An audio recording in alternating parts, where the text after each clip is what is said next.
민수기 10장에서 우리 하나님은 모세에게 은나팔 둘을 만들되 두들겨 그것으로 회중을 소집하며 진영을 출발하게 하라고 말씀하시면서 나팔 두 개를 불 때는 이스라엘 온 회중으로 하여금 회막 문 앞에 모이도록 하고, 또 하나만 불 때는 이스라엘의 천부장된 지휘관들이 모이게 하고, 또 크게 불 때는 동쪽 진영이, 두 번째로 크게 불 때는 남쪽 진영들이 행진하라고, 또 작게 불 때는 이스라엘 회중들을 모이는 신호로 사용하라고 말씀하셨습니다.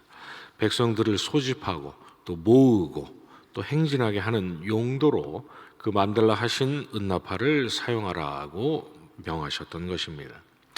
이스라엘 백성들에게 있어서 그 나팔 소리란 백성들을 모으시고 또 움직이시는 하나님의 말씀과도 같았던 것이죠. 그런데 하나님은 이어서 너희 땅에서 너희가 자기를 압박하는 대적을 치러 나갈 때에는 나팔을 크게 불라고 말씀하시면서, 그리하면 너희 하나님 여호와가 너희를 기억하고 너희를 너희의 대적에게서 구원하시리라고 말씀하셨습니다. 그리고 너희의 희락의 날과 너희가 정한 절기와 초하루에는 번제물을 드리고 화목제물을 드리며 나팔을 불라고 하시면서, 그로 말미암아 너희의 하나님이 너희를 기억하겠다고 말씀하셨습니다. 이게 무슨 말씀입니까? 하나님께서 주신 말씀대로 백성들이 은나팔을 불면 그것은 내 백성들이 나를 찾고 나를 부르짖는 소리인 줄 알고 내가 응답하겠다라는 말씀입니다. 이렇듯 하나님께서 만들라 하신 은나팔은 하나님께서 백성들을 부르시고 또 그 가지신 뜻을 전달하시는 도구일 뿐만 아니라 거꾸로 백성들이 하나님을 찾고 하나님을 이렇게 부르짖고 감히 하나님의 능력의 임재를 소환하는 도구이기도 했던 것입니다. 하나님은 이를 통해서 하나님은 지시하시고 명령하시기만 하시는 그런 하나님이 아니라 주신 말씀에 의지하여 부르짖는 백성의 소리를 들어주시고 백성들에게 능력으로 임하시는 그런 하나님이라는 사실을 보여주셨습니다. 오늘 우리가 읽은 본문에서 바로 그러한 역사가 일어났던 것이죠. 본문 1절 이하는 70년간의 포로 생활을 마치고 예루살렘 성전을 재건하고 또 무너진 예루살렘 성벽을 다시 세웠던 그 이스라엘 자손들이 광장에 모여서 학사 에스라에게 하나님 율법책을 가져오기를 청했다고 말씀하고 있습니다. 왜 그랬을까요? 율법책에 대체 뭐가 써 있는지 기억이 가물가물해서 갑자기 궁금해져서 그랬던 것일까요? 그렇지 않습니다. 백성들은 율법책을 친히 기록하신 하나님 뵙기를 원했던 것입니다.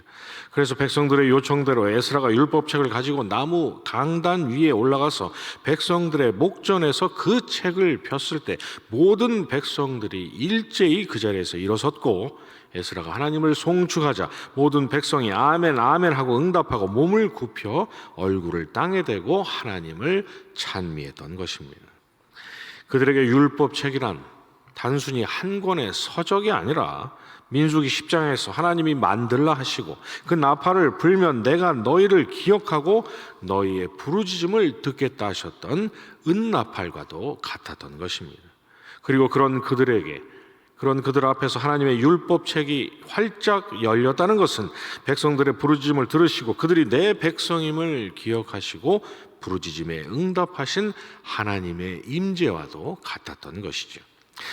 성경은 이에 하나님의 종들이 율법책에 기록된 말씀의 뜻을 백성들에게 해석하여 백성들로 하여금 낭독되고 있는 말씀 전부를 깨닫게 하고, 백성들이 그로 말미암아 율법의 말씀을 듣고 다 울었다고 말씀하고 있습니다. 하나님의 말씀은 살아있고 활력이 있어 좌우의 날선 어떤 검보다도 예리하여 혼과 영과 및 관절과 골수를 찔러 쪼개기까지 하며 또 마음의 생각과 뜻을 판단하시느라는 히브리서 4장 12절의 말씀처럼 은나팔을 불면 친히 전장에 등장해서 백성들을 대적의 손에서 구원해 주시겠다고 약속하셨던 하나님은 말씀 앞에 섰던 백성들의 부르짖음을 들으셨고 임재하셔서 그들을 그냥 바라만 보신 것이 아니라 그들을 스스로는 절대로 이룰 수가 없었던 지난날 자신들의 죄에 대한 깊은 회개와 각성의 자리로 그들을 이끌어 주셨던 것입니다. 그런데 우리가 읽은 본문 마지막 절은 그렇게 울던 백성이 가서 먹고 마시며 나누어주고 크게 즐거워하니 이는 그들이 그 읽어 들려준 말을 밝히 알미라고 말씀하고 있습니다. 이는 당연한 일입니다. 하나님의 율법은 죄에 대한 각성뿐만 아니라 죄를 사해 주시는 하나님의 은혜의 약속을 함께 포함하고 있기 때문입니다. 말씀 가운데 임재하신 하나님은 능력으로 자기를 찾은 백성들을 회개와 각성의 자리로만 이끌어 주셨던 것이 아니라 회복의 소망을 통한 새 기쁨, 새 마음으로 그들의 마음에 역사하셨던 것입니다. 여러분의 삶에 이러한 놀라운 회개와 회복의 은혜로운 역사, 또 능력의 역사가 일어나기를 원하십니까?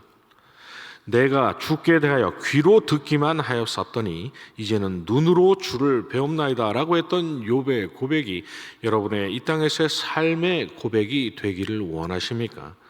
그렇다면 주저하지 마시고 성경을 펴시기 바랍니다. 그리고 말씀 속으로 들어가시기 바랍니다. 왜 그래야 합니까? 오늘 본문의 이스라엘 자손이 그러했듯이 하나님의 백성들이요 자녀인 저와 여러분에게 성경이란 하나님의 뜻과 명령이 기록되어 있는 성도의 삶의 지침서이기만 할 뿐만 아니라 그러한 삶을 살도록 도우시고 능력으로 함께 하실 하나님을 찾고 부르짖는, 그래서 감히 피조물로서 하나님의 능력을 소환하도록 허락받은 은나팔과 같기 때문입니다. 은나팔을 불면 내가 너희를 기억하고 역사하시겠다고 하신 것처럼, 그리고 오늘 본문에서 하나님의 율법책을 펴자 놀랍게 역사하셨던 것처럼 우리가 말씀을 펴고 내게 능력 주시는 자 안에서 내가 모든 것을 할 수 있느니라. 강하고 담대하라. 두려워하지 말며 놀라지 말라. 내가 어디로 가든지 내 하나님 여호와가 너와 함께 하느니라. 내가 너와 함께 있어 내가 어디로 가든지 너를 지키며 너를 이끌어 이 땅으로 돌아오게 할지라. 내가 내게 허락한 것을 다 이루기까지 너를 떠나지 아니하리라 라는 말씀을 읽고 있는 우리를 하나님은 절대로 외면하시거나 바라만 보실 수가 없으신 분이라는 말입니다. 하나님의 말씀인 성경은 이러저러한 일을 하라고, 또 혹은 이러저러한 일을 하면 안 된다고 하면서 지키든지 말든지 그건 독자들이 알아서 결정하라고 사람이 쓴 그런 도덕책이나 인생의 지침서 따위가 아니라 지금도 살아계신 하나님께서 당신의 살아계심을 두고 쓰여진 그대로 내가 반드시 행하시겠다고, 안 될 일도 되게 하겠다라고 약속하신 계약서와도 같기 때문입니다. 우리가 펴서 읽고 그렇게 해 주시리라고 우리가 철석같이 믿고 있는데 그런 우리를 하나님께서 외면하시고 내버려 두시면 그 순간 그 계약은 파기되고 그 순간 하나님은 새빨간 거짓말쟁이가 되시는 그런 계약서 말입니다. 그러나 변개치 않으시고 또 전능하시고 신실하신 우리 하나님 아버지께서 우리 손에 하나님 스스로도 변명하실 수 없는 그런 계약서를 쥐어 주시고서는 거짓말쟁이가 되시는 그런 일을 스스로 자처하실 리가 있으시겠습니까? 그런데도 우리는 오직 하나님의 백성만이 누릴 수 있는 이 놀라운 특권을 가볍게 여길 때가 너무나 많습니다. 마치 하나님께서 주시는 능력 없어도 능히 하나님께서 기뻐하시는 삶을 살 수 있는 것처럼 말입니다. 오늘의 또 다른 날주인 창세기 19장에서 두 천사를 겁탈하려고 노소를 막론하고 롯의 집 주위로 모여들었던 소돔과 고모라 사람들의 모습을 보면서 우리는 혀를 차지만 이 사건과 판박이처럼 똑같은 사건이 사사기 19장에서도 등장한다는 사실이 아닙니까? 그리고 그 사건, 하나님을 모르는 이방 나라가 아니라 바로 하나님의 땅 이스라엘에서 일어났다는 사실을 우리가 발견할 수 있지 않습니까? 어쩌다가 하나님의 백성이 그 지경이 된 것입니까? 사사기 2장의 말씀처럼 이스라엘의 사사시대는 여호와를 알지 못하며 여호와께서 이스라엘을 위하여 행하신 일도 알지 못하는 시대, 자기의 소견에 오른 대로 마음대로 엉망진창으로 살았던 시대, 곧 하나님의 말씀이 실종된 시대였기 때문입니다.